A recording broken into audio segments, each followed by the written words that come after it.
안녕하세요. 한강의 채식주의자 20번째 시간입니다. 영애가 이제 어때요? 그 정신병원에서도 더 이상 건지지 못하고 다시 서울의 큰 병으로 이제 이송하게 됐죠. 그럴 때 영애의 목소리, 이내의 목소리를 들어보죠. 이내는 어때요? 어쩌면 꿈인지 몰라. 그녀는 고개를 수그린다. 무언가에 사로잡힌 사람처럼 영혜의 귓바퀴에 입을 바싹 대고 한마디씩 말을 잇는다. 꿈속에선 꿈이 전부인 것 같잖아. 하지만 깨고 나면 그게 전부가 아니란 걸 알지. 그러니까 언젠가 우리가 깨어나면 그때는. 그 이내의 참 안타까움이 이렇게 보이죠. 이내가 그 함께 이렇게 자란 동생이, 그죠? 이내가 볼 땐 잘 살다가 어느 날 갑자기 육식을 거부하고 채식주의가 되더니 이제 잠도 못 자고 서서히 시들어가죠. 그리고 이게 나무가 되어버린. 그래서 이게 다 악몽이라는 생각 들어요. 우리가 이런 말 있죠. 인생은 깨어나지 못하는 악몽이다. 그죠? 그래서 인생은 깨어나지 못하는 악몽이란 거예요. 이 꿈이 뭘까요? 우리가 꿈은 생각이거든요. 우리가 잠을 잘 때도 그 뇌가 이렇게 작동되죠. 그래서 내가 작동하는 언어, 내가 작동하면 이제 언어죠. 그 언어가 꿈이에요. 그러니까 우리가 낮에도 우리가 언어를 쓰잖아요. 낮에 언어를 쓰고 사는 거하고 밤에 언어를 쓰는 건 같죠. 같은데 어떤가 하면은 낮에는 어때요? 내가 의도대로 살 수가 있어요. 이렇게 걸어가다가 멈출 수도 있고, 그죠? 하늘을 보다가 땅을 볼 수도 있고, 이렇게 선택을 할 수 있거든요. 근데 꿈에는 어때요? 언어가 그냥 작동되는 거예요. 오늘의 아픔이라든가, 그죠? 프로이드가 그런 얘기 하잖아요. 꿈은 소망 충족 그러잖아요. 그러니까 나의 그 아픔이라든가 뭔가 이렇게 이루지 못한 게 꿈의 생각으로 나타난 거예요. 그러면 낮에도 어때요, 우리가?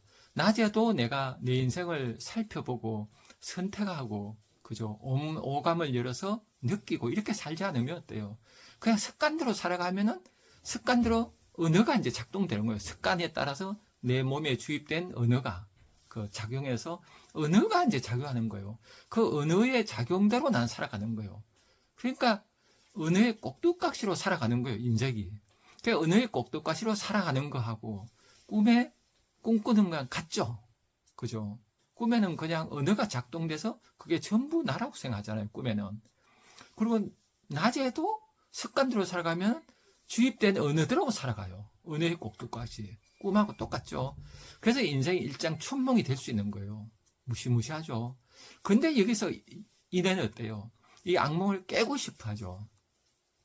근데 깨고 싶어 하는데 이내가 이제 알아야 되는 건 이거예요. 지금 이내가 꿈꾸고 있는 거예요. 이내는 가부장 사회 속에서 가부장 사회를 벗어난 상상을 못 하잖아요. 그러니까 어떤 언어의 틀에, 언어의 노예가 되어 있는 거예요. 카프카가 그런 얘기 하죠. 언어는 우리에게 명령을 내린다. 참 무섭죠. 언어는 명령을 내려요. 우리가 어때요? 대학이라는 이름을, 대학이라는 언어를 생각하는 순간 우리에게 명령을 내려요. 그죠? 학생 같으면 너 서울대 가. 또 어른들 같으면 너 명문대 못 나왔네? 이렇게 우리한테 명령을 내려요. 그래서 더 좋은 대학 나온 사람한테 길을 죽게 만들고, 그래서 언어는 항상 명령을 내려요. 그래서 우리가 살아갈 때 이 언어의 문제가 이제 굉장히 중요하죠. 언어를 넘어서서 나의 언어를 만들어내야 돼요. 나의 언어. 나의 언어가 시적 언어죠. 그래서 한강의 채식주의도 시적 언어잖아요. 여기는 시적 언어는 뭐예요? 그 일반적으로 쓰는 말은 어때요? 세상에서 하는 말이고, 시적 언어는 나의 말이에요. 나의 말은 신화적 말이에요. 신화는 뭔가 하면은 그 철기시대 이전까지 신화죠. 청동기 시대까지. 그 신화는 뭔가 하면은 유한한 나의 육체의 삶하고 내 육체의 삶이 이제 살다 죽잖아요. 근데 원신은 어떻게 생각해요? 내가 하는 행위를 어때요? 신과 연결 지어요. 그래서 사냥을 해도 내가 인간이지만은 사냥을 하면서 사냥의 신과 동일시되는 거예요. 그러니까 원신은 유한한 나의 육체적 삶과 무한한 신적인 삶을 연결지어 살아요. 그래서 무한의 삶을 사는 거예요, 원신은. 그러니까 그때는 어때요? 이 나의 무한은 어때요? 자아를 넘어선 거죠. 천지자연과 하나가 되는 삶이에요. 그래서 원신들 같은 경우는 곰신화 같은 게 있죠. 곰이 옛날에 되게 셌죠. 사자는 아프리카만 살지만 곰은 지구 전체에 흩어 살죠. 그래서 곰신화가 이제 많다 그래요. 그래서 우리가 인류가 모여 사는데, 부족이 사는데, 저 숲에 곰이 살면 어떡할까요? 신화가 생겨요. 곰하고 그냥 살면은 못 살죠. 무서워서 안 되죠. 그래서 곰하고 하나의 가족을 만들어요. 신화에 의하면 그렇죠. 어떤 남자가 산에 사냥을 갔는데, 암곰을 만났어요. 그래서 그 곰이, 이제 곰이 아니라 예쁜 여자로 나타난 거예요. 그 예쁜 여자 유혹을 받고 가서 그 여자랑 같이 동굴 속에 살아요. 애도 낳고. 그 살다가 그 여자가 얘기해요. 사실은 저는 곰입니다. 그래서 당신은 인간처럼 내려가세요. 우리는 곰이라고. 그러나 앞으로 사냥할 때 이 여자들은 당신 아내임을 알고 자식들은 당신 자식을 알아라. 이렇게 해서 곰하고 하나의 형제가 돼요. 하나의 가족이 돼요. 이렇게 해서 165 때 곰 사냥할 때 그 새끼는 안 잡고, 그래서 암컷은 안 잡고, 수컷들 잡아도 일부만 잡고, 이렇게 해서 곰과 하해가 돼요. 그래서 춤을 출 때도 어때요? 동물의 가면을 쓰고 하잖아요. 그 옛날에는 동물도 되게 셌다고 봤죠. 인간이 더 높다는 생각 안 했어요. 오히려 동물이 더 이렇게 세서 신이라고 생각했죠. 그러니까 동물 가면은 신의 가면이죠. 이렇게 해서 인간과 동물이 하나로 살고, 또 어때요? 나무도 어때요? 나무는 그 마을에서 집을 짓다 마을에 나무를 딱 심어요. 그럼 우주의 중심이 되는 거예요. 그러니까 나무는 어때요? 이 나무란 글자를 보면은 그 무당무자 쓰면 좋죠. 하늘이 있고 밑에 땅이 있어요. 하늘과 땅을 연결한 게 나무예요. 이 나무 옆에 사람이 춤을 둘이 추면은 무당무자가 되죠. 그러니까 춤을 추면서 하늘과 땅을 연결해요. 그래서 하늘의 뜻을 인간이 전해주는 이런 삶이거든요. 그래서 원신들 같은 경우는 신적인 삶이고 모든 만물 하나의 가족인 삶, 이런 삶이에요. 영예가 꿈꾸던 삶이 그런 삶이에요. 그러니까 이 삶은 어때요? 유한한 육체를 넘어서는 삶이에요. 그러니까 영예는 이제 죽음도 안 두려운 거예요. 그러니까 우리가 그 영예를 바라볼 때, 영예의 그 세계를 바라볼 때 인간이 원하는 게 뭔가? 인간이 원하는 건 크게 어때요? 자아 실현과 자아 초월이에요. 자아는 세상 속에 나죠. 남자다 하면 세상 속에 남자예요. 여자, 남자 구분해서요. 아빠다, 회사원이다, 공무원이다, 사장이다, 부장이다. 이게 다 사회 속에 나거든요. 이 자아가 원하는 건 뭐예요? 생리적 욕구, 안전의 욕구, 사랑의 욕구, 그죠? 그래서 자존의 욕구, 자실 이렇게 올라가요. 사회 속에 나예요. 그래서 사회 속에 나는 육체를 가진 나거든요. 근데 인간은 어때요? 육체지만은 에너지잖아요. 그죠? 양자 물리학 보면 에너지예요. 이게 영혼이라도 그럴 수 있죠. 그래서 인간은 사실 어때요? 육체로 보이지만은 어때요? 이게 파동이 약한 거고, 실제 파동이 강한 거는 이제 안 보이는 거죠. 그래서 인간도 어때요? 무당이 막 추면서 파동이 이제 세게 가서 신과 접신하잖아요. 그때 무지 가볍죠. 그죠? 그래서 예, 작두에 올라가도 안 비고 막 그러잖아요. 이런 어떤 삶이 돼요. 그래서 인간은 근본적으로 에너지예요. 그 육체로 이렇게 물질로 이제 감각을 지각될 뿐이잖아요. 그래서 이런 영예는 어때요? 본능적으로 그런 상태에 들어간 거예요. 그러니까 인간의 욕구는 크게 보면 프로이드가 그러죠. 에로스와 타나토스. 에로스는 삶의 본능이고 타나토스는 죽음의 본능이에요. 근데 영예는 어때요? 에로스, 살려고 했는데 좌절됐잖아요. 그러면 죽음 욕구로 가는 거예요. 죽음의 본능으로. 그러니까 타나토스로 가서 죽음을 받아들인 거예요. 죽음을 받아들이면 두려울 게 없어요. 이게 자아초월이거든. 세상 속에 나를 초월한 그런 존재가 돼요. 그래서 인간은 자아실현을 원해요. 세상 속에서 인정받고 싶어요. 그래야 세상 속에 인정받는 분들이 말년에 어때요? 종교에 많이 기여하시잖아요. 그건 뭐예요? 세상 속에 내가 다 출세받는데 영혼이 갈증을 느끼는 거예요. 그래서 영적인 삶으로 가거든요. 그래서 인간은 두 개의 삶을 동시에 살아야 돼요. 이 세상 속에서 출세하는 걸 원하고 또 하나는 영적인 삶. 그 두 개를 동시에 하는 게 뭐예요? 이게 무신 삶이죠. 저는 한강이라는 작가가 그렇게 따봐요. 한강 작가는 어때요? 글을 쓰잖아요. 쓰는데 그죠? 그 한강 작가 그 느낌이 어때요? 이 글을 쓸 때 얼마나 그죠? 자아를 성찰하고 자기 삶을 이렇게 오물 밀고 간 느낌 들잖아요. 이렇게 밀고 가면 어때요? 자아실이 돼요. 노벨상도 받으시고, 물론 못 받을 수도 있지만은, 어쨌든 자아가 세상 속에 존재감이 있게 돼요, 누구나. 그리고 또 어때요? 영적 만족도 되죠. 세상에 출산하려고 하면 출산을 하고 나도 영혼이 배고프게 되죠. 그래서 자아실현과 자아철을 동시에 하는 방법, 이게 중요하다 보거든요. 지금 기독교에서도 그 도마복음에서 예수님이 그러잖아요. 살아있는 동안 영생하라고. 그러니까 원신들이 그렇죠. 원신은 유한으로 살아있죠. 무한과 연결되니까 영혼이 되는 거예요. 그래서 현대인이 가장 힘든 건 뭐예요? 유한한 삶이 너무나 힘든 거예요. 난 살다가 죽는다는 거. 이 문제를 해결하기 위해서 어때요? 원시인은 신화로 했는데 현대인은 어떻게 해야 돼요? 이거를 그 4대 성인은 어때요? 내 안에 그 본성대로 살아라. 기독교 같으면 성령 충만하게 살아라. 그 소크라테스 같으면 로고스의 명령을 듣고 살아라. 공자님 같으면 어때요? 내 안에 본성의 명령을 들으라. 이렇게 했죠. 내면 소리에 따라라. 이렇게 답이. 석가모니 부처님 같으면은 내 안에 불성을 그죠 깨워서 살아. 이렇게 되겠죠. 그래서 인간이지만 인간을 넘어선 삶을 살아야 돼요. 인간이지만 동시에 신적인 삶. 이게 결합될 때 유한과 무한에 연결되고 자아실현과 자아철 동시에 이렇게 사는 게 가장 멋있는 삶이죠. 그래서 저는 한강 작가가 노벨상 받은 게 저는 우리 민족도 자랑스럽지만 지금 인류가 처한 고통, 가부장 사회에서 고통, 예술도 인간을 구원하지 못하는 이런 거. 그리고 언니가 동생을 사랑하지만은 인의 한계 때문에 안 되잖아요. 그 영애는 어때요? 덜 잘 살 수 있었지만은 영애는 어때요?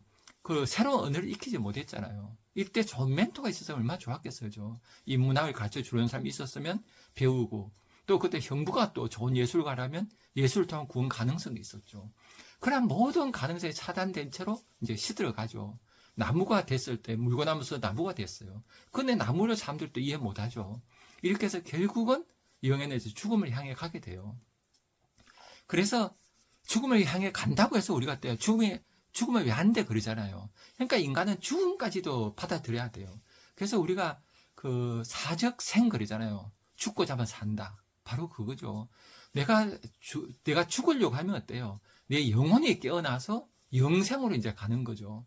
그래서 어때요? 영애는 이제 그 상태가 간 거예요. 그러나 더 좋은 삶은 어때요? 영애가 인간으로 살면서, 그죠? 이 세상 속에 살면서 예수님 말씀하신 대로 살아있는 영생하는 이게 가장 좋죠. 그러니까 우리는 그 자아실현만 추구하지 말고 우리가 자아실현하면 계속 자기 개발하고 더 낳고 스펙 쌓 이렇게 가요. 그건 자아실현이거든요. 근데 그렇게 되면 텅 빈 게 뭐예요? 영혼이 목마르죠. 뭐 사막에 오아시스가 있을까요? 이렇게 이제 되면은 오아시스는 뭐 못 찾죠. 내 안에 오아시스 찾아야 되는데 그건 나중에 찾기는 너무 힘들어지잖아요. 이 자아실현과 자아철을 동시에 할 수 있는 삶 이렇게 가야 되죠. 이렇게 가지 못한 인애는 어때요? 인생의 꿈 같은 거예요. 악몽 같은 거예요. 악몽 같다 보니까 돌아가야 될 삶을 정산을 사는 거예요. 정상이 아니죠. 그 삶도 자아실을 추구하는 어떤 그 불구의 삶이죠. 미셸 푸코는 정상, 비정상 나누잖아요. 그 나누는 이 세상에 대해서 분노하죠. 미셸 푸코는. 우리는 정상, 비정상 나누면 안 돼요. 정상, 비정상은 항상 그 시대마다 이렇게 다르게 나누잖아요. 영예를 볼 때 그대로 인정해야 돼요. 그 영예를 인정하고 영예의 아픔을 읽어내야 되는데 못 그러잖아요. 그래서 영예는 결국은 이제 그 차를 타고 이제 서울로 가게 돼요. 그래서 구급차가 이제 나타난 거예요. 그래서 구급차가 이제 와서 구급차를 이제 타고 영예 인애가 이제 서울로 가면서 인애가 바라보는 거예요. 조용히 그녀는 숨을 들이마신다. 활활 타오르는 도로변의 나무들을 무수한 짐승들처럼 몸을 일으켜 일렁이는 초록빛의 불꽃들을 쏘아본다. 대답을 기다리듯 아니 무엇인가에 항의하듯 그녀의 눈길은 어둡고 끈질기다. 나무가 어때요? 짐승들처럼 몸을 일으켜서 어때요? 초록빛의 불꽃들을 쏘아보는 거예요.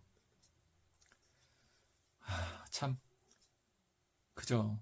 이 나무들이 어떤 짐승들처럼 이런 몸을 일으키는 거 어때요?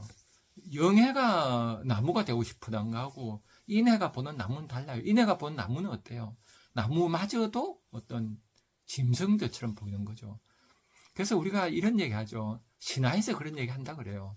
이 세상은 이제 생족인데 깨닫고 나면은 생주 그 자체가 황금 연꽃의 세상이다. 그렇게 얘기해요. 조셉 캠벨의 그 신화책에 나오죠. 그러니까 황금 연꽃이 어때요? 완전히 온전한 세상이에요.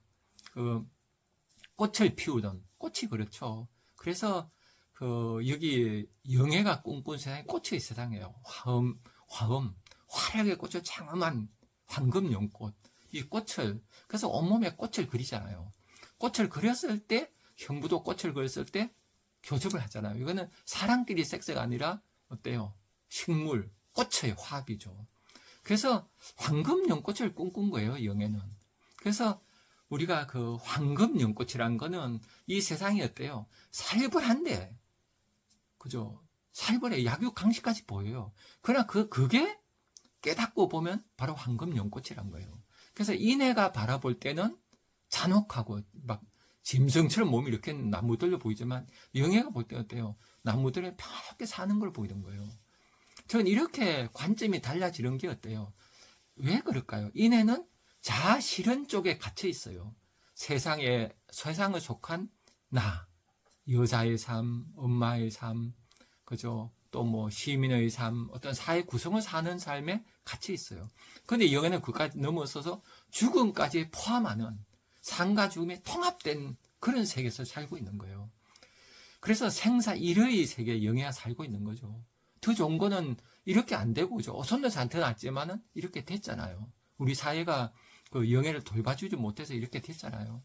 그래서 저는 우리 사회, 우리가 꿈꿔야 될 세상은, 그죠? 자아 실현과 자아 초월을 꿈꾸던, 전 인디안들 삶을 이렇게 많이 생각해야 된다 봐요. 인디안들 삶은 어떤 그 자아 실현과 자아 초월을 동시에 통합하는 그런 삶이 보여요. 그래서 현대인도 이런 삶을 살아야지 우리가 어때요? 기후위기도 막고, 살벌한 전쟁, 그죠? 막 무수히 막 수없이 일어나는 테러 사건, 이런 것들을 이제 막을 수 있다는 생각 들어요. 그래서 인간은 자아 실현만 아니라 자아 초월. 그래서 메멘토 모리라는 말이 있잖아요. 항상 죽음을 기억하라. 그러니까 죽음이란 게 어때요? 죽음이란 게 육체는 죽지만은 내 안에 나는 어때요? 결국은 우주와 연결된 나죠. 그래서 석가모니 부처님 깨달은 게 그거죠. 생로병사 고통 때문에 깨달아 갔는데 깨달은 게 뭐예요? 생로병사가 없는 걸 깨달은 거예요. 중도를 깨달았죠. 있음과 없음이 하나임을, 생사 이별을 깨달았어요.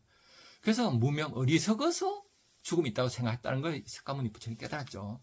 그래서 저는 여기서 우리가 그 세상이 어때요? 막 살벌하게 보이는 거는 자아 중심 볼 때 그래요. 나중에 볼 때 세상은 다 무서워요.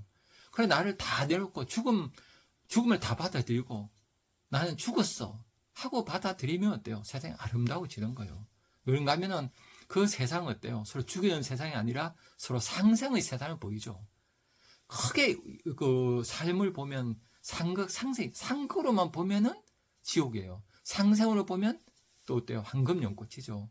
그래서 우리가 상극, 상생을 동시에 볼 수 있을 때 자아실현과 자아초월이 되겠죠.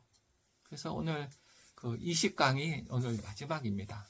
그래서 채식주의자 그 20강을 저는 만들면서 참 슬프기도 하고 아프기도 하고 참 그랬어요. 이 채식자가 노벨상 받았기 때문에 이렇게 또 할 수 있고, 그래서 참 기쁘고요. 앞으로 저는 이런 유튜브를 계속 만들 생각이에요. 제가 인문학 강의한 지 한 28년째거든요. 28년 동안 강의하면서 많은 걸 느꼈어요. 그 느낀 것들을 사람들에게 정리해 보고 싶어요. 예. 그러면은 다음에 소년이 온다. 또 유튜브 만들어 보겠습니다. 또 그때 뵙겠습니다. 감사합니다.